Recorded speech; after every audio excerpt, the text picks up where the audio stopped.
Giacomo Gasparotto, sindaco di Gruaro e assessore della provincia di Venezia.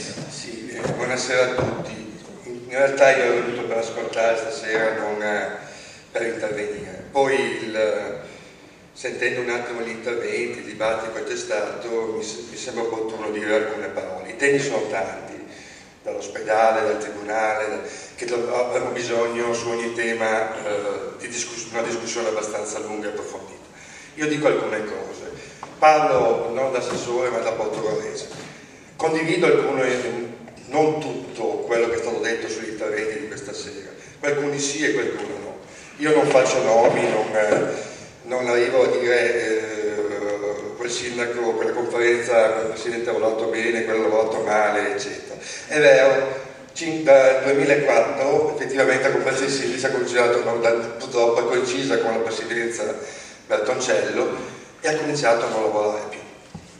E perché tra i sindaci non c'è più quell'armonia, non c'è più diciamo così, quello spirito di stare insieme, di condividere alcune problematiche, che poi significa ognuno guardare il proprio campanile, le proprie situazioni e quindi non guardare l'interesse comune. Però ricordiamoci che su tutte queste problematiche l'importante è non bisogna spiangerci addosso, ma soprattutto guardarsi attorno, fare squadra, parlare tutti assieme e cercare un attimino di risolvere i problemi. Perché giustamente, come diceva il sindaco di Fusalta prima, non è vero che se non sta così tanto bene. Portogallo in fondo, per la sua peculiarità, la sua particolarità, il suo essere cittadina, la sua cultura, il fatto che ha una città culturale, un'università, è un polo molto attrattivo, molto importante. Certo, è sempre in difficoltà e subisce una situazione di un saldo d'attesa che dal punto di vista del sviluppo socio-economico ha avuto negli ultimi 30 anni una marcia in più.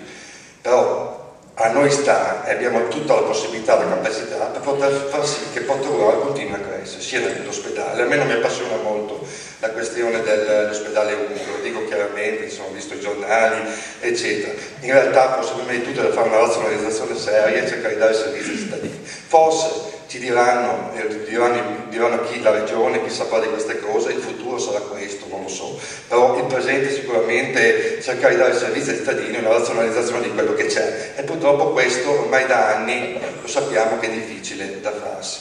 Per esempio sui consorzi di bonifica, amiamoci, andiamo tutti a votare, votate portoghese, cerchiamo di essere in tanti, perché è importante che nel consorzio di bonifica, che non siamo qua al 7 di dicembre a dire abbiamo perso un'occasione e Sandonati sta prendendo tutto. Se noi non partecipiamo, non andiamo a votare, non partecipiamo ai nostri rappresentanti, non facciamo sentire la nostra voce, è ovvio che poi Sandonati dirà la sua e ovviamente contano i numeri. Quindi su questo io voglio dare uno spirito di ottimismo, insomma, cerchiamo tutti, al di là di votare destra, sinistra o centro. In questo momento qua, per esempio sul consorzio bonifica, che è la cosa che avremo a che fare fra circa un mese, andiamo tutti a votare al di là della colorazione politica, ma votiamo portoghese, cerchiamo di far sì che al consorzio bonifica di avere il più possibile consiglieri detti portogruaro, in modo che un domani, quando si prendono decisioni per le sedi tecniche, le sedi importanti, Portogruaro conti non solo il presidente, ma conti anche come istituzione e come capacità tecnica. Su questo voglio lanciare assolutamente un appello. Sulle infrastrutture, ricordiamoci che il territorio di Portogruaro, nel Veneto orientale, è dal punto di vista strategico per la regione Veneto è importantissimo, sta passando di tutto. Qua c'è il fatto del corridoio 5, una cosa è un'opportunità che ormai lo stiamo realizzando dal punto di vista anche di sviluppo socio-economico importante e che va colta. Certo, come diceva Villotta prima, ci sono delle situazioni da risolvere ed è giusto che ci poniamo a questo tipo di problematiche, al di là di dove passerà l'alta capacità, che sentivo l'intervento di un signore prima. Però ricordiamoci che passare l'ora prevista lungo la direttrice dell'autostrada significava abbattere 2500 case, è impossibile, non sta in piedi economicamente, oppure non si fa. Bisogna trovare una forma alternativa, però non l'ha detto nessuno dove, però è importante che non stiamo solo a creare comitati e a creare il partito del no, bisogna fare, quindi dare idee, progetti, e poi sicuramente se hanno validità potranno sicuramente camminare con le proprie gambe.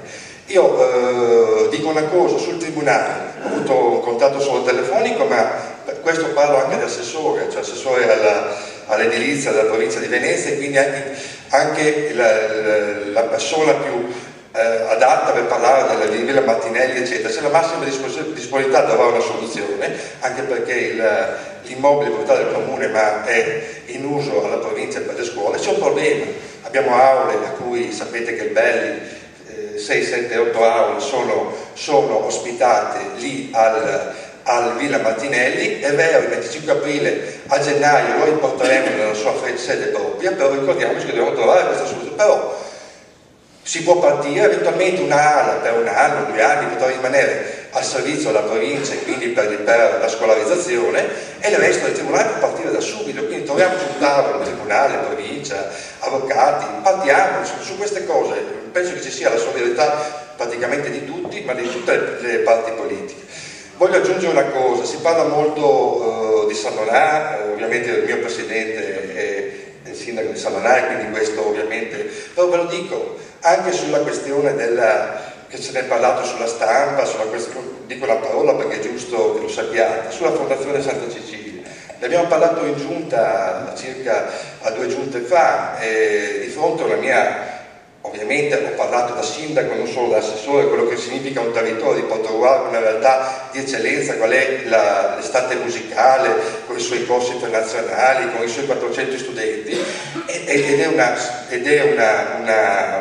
situazione di eccellenza. Su questo anche la Presidente è d'accordo, quindi non è che c'è un problema, che poi purtroppo sappiamo tutti come vanno queste cose, soprattutto quando c'è un cambio di carattere politico, c'è una questione di gestione, da controllare dei conti, da capire il perché certe situazioni, ma ognuno pagherà le proprie responsabilità per quello che è stata la gestione economica, ma su quello che è la Fondazione Santa Cecilia nessuno la mette in dubbio, e io penso che neanche la Presidente del Cariotto su questo, quindi volevo lanciare perché sento sui giornali moltissime critiche da questo punto di vista, o comunque messaggi lanciati di questo tipo. Anche quello che leggevo sulla stampa ieri sull'edilizia scolastica, il portoghese è abbandonato rispetto a San Donà, cioè lanciare questi messaggi sulla stampa, che poi non è assolutamente vero nei confronti dell'assessore, che sta portando 3.500.000 euro che stiamo già spendendo per gennaio, che sta portando 10 milioni nel prossimo triennale, e che ha dovuto spostare il ragionamento su che è l'intervento grosso, che è l'Ips di Portogruaro, l'ha dovuto spostare perché non ha un interlocutore a Portogruaro, quindi non poteva certamente metterlo nel 2010. La colpa non è dell'assessore provinciale o della provincia se a Portogruaro purtroppo non c'è un interlocutore.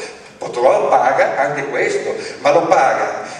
La causa è purtroppo una situazione portoghese che va spero assolutamente risolta nel più breve tempo possibile, perché purtroppo il fatto di non avere un sindaco è una situazione che alla lunga paga. Difatti Portogruaro sta sparendo un po' da tutti gli enti di sottocomando, di sottoservizio, e questa è una cosa grave. Speriamo che con marzo, con le prossime elezioni, le cose si possano finalmente risolvere, e poi cerchiamo tutti insieme, dico, al di là delle appartenenze politiche, io mi metto come cittadino portoghese, sindaco, insieme cerchiamo di far crescere tutti insieme questo territorio. Grazie.